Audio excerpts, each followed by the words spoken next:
Get out of here. This land isn't yours." The shout cut through the still Texas dawn like a rifle crack.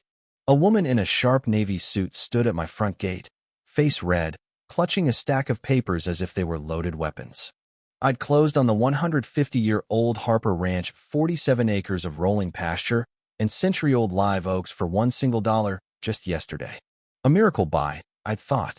Now this stranger swore the place belonged to her neighborhood association. $200,000 of my retirement nest egg sat tied up in the deed. What I'd seen as a fresh start after burying my wife felt like the edge of a cliff. The old county courthouse basement smelled of mildew and burnt coffee. I'd been there since 7, laptop balanced on my knees, spreadsheet open to a single green cell. Harper Ranch, purchased. The rest glowed red. $1,200 left and checking. My partner Daniel had sunk his daughter's college savings into our new venture, turning historic spreads into quiet corporate retreat centers. 3 Fortune 500 clients waited on signed letters of intent. If the ranch failed, we both lost everything. The auctioneer, a leathery man who looked carved from mesquite, banged his gavel. Harper Ranch, 47 acres, established 1872. Do I hear $1? My hand shot up. The room, packed an hour earlier, now held only a dozen souls. The rest had checked phones, whispered, and vanished. Professionals don't walk away from prime land without cause.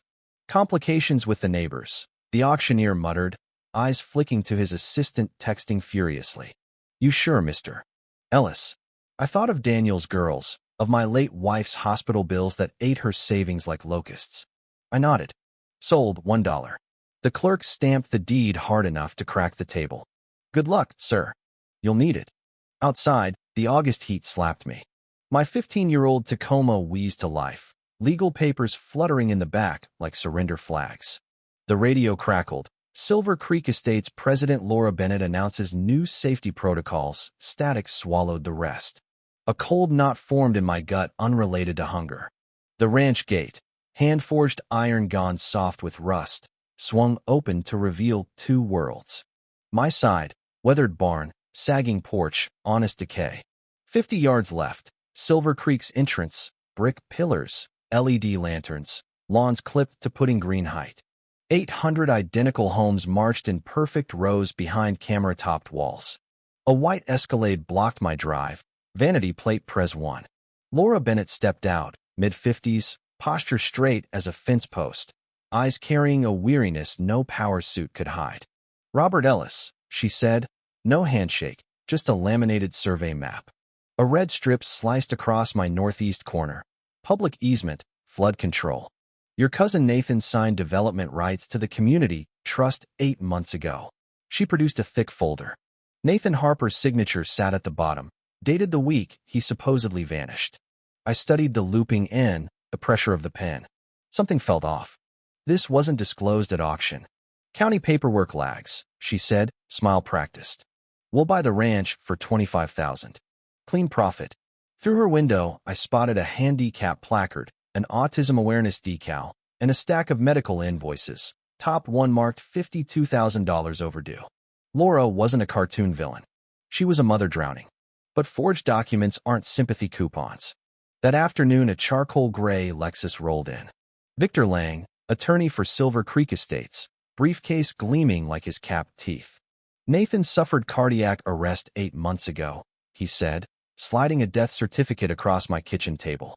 Official seal, hospital letterhead. He donated the land to avoid bankruptcy. $300,000 in back taxes. I flipped to the auction addendum. Nathan's signature dated 3 months later. Notary seals changed format last June, I said. Victor's smile thinned. We'll pay $40,000 to make this go away. His business card listed an address shared with Bennett Realty. Everyone in this drama seemed short on cash and long on desperation. The county records office smelled of old paper and older secrets. Clerk Marlene Gibbs, gray bun and half-moon glasses, had worked there since Nixon. Austin lawyers froze the full files, she whispered, but the index is public. She slid a ledger across. No easement, no trust, no community claim in 150 years of Harper deeds. Nathan had visited last February, jittery, requesting every survey. Said the HOA fined him for breathing wrong. One chicken, $500 a day. Nathan had hired private investigator Cole Ramsey. Both men disappeared within weeks. Marlene produced Nathan's emergency contact card, Austin area code. I found Cole's business card wedged under airport parking marker C-52, back scrawled. If anything happens, check the cedar cabin. Coordinates followed. The cabin sat 40 minutes outside Austin, windows boarded, tire tracks fresh in red clay. Key taped beneath the propane tank. Inside, file cabinets, surveillance gear, a corkboard map of Silver Creek pinned with red, complainers, yellow, fines, green, fake vendors. A spiral notebook labeled chain of custody. Thumb drives cataloged by date. A note in Nathan's careful hand. Laura pushed me out. Building federal case. Don't trust anyone local. The files painted a 5-year, $900,000 fraud.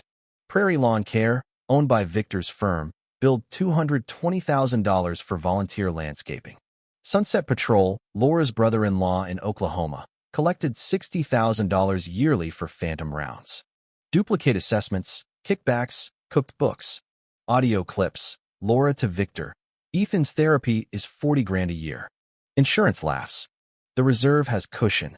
Victor, you've earned it after 15 unpaid years. I dialed the emergency number. A wary voice. Who is this? Robert Ellis. I own the ranch. Found the cabin. Long pause, highway noise. Jesus, Robert. Get out. They track everything. Nathan, alive, working with FBI white collar.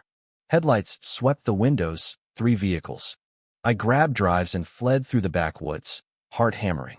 Back home, violation notices carpeted my porch, 49 citations, $28,000 in fines. Grass 0.6 inches too tall. Unauthorized porch chair.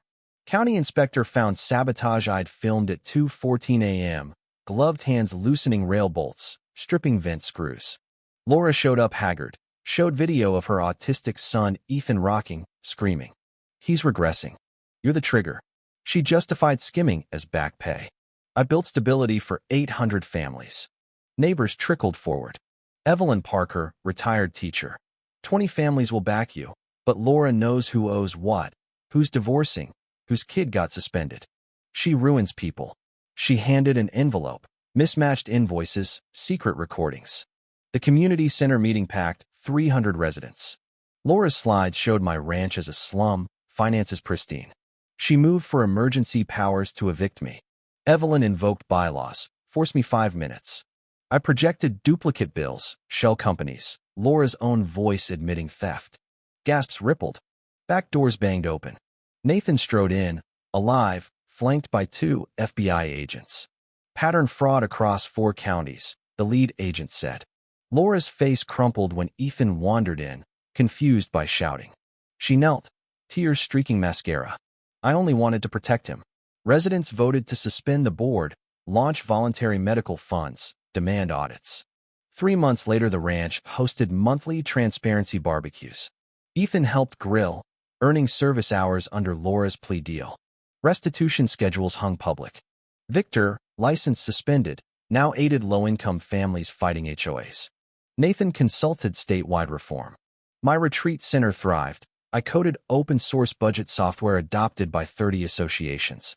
Laura approached at sunset, Ethan waving from the playground. I taught him safety through control. You taught him trust through truth. Redemption's daily work, I said. She nodded, eyes clear for the first time.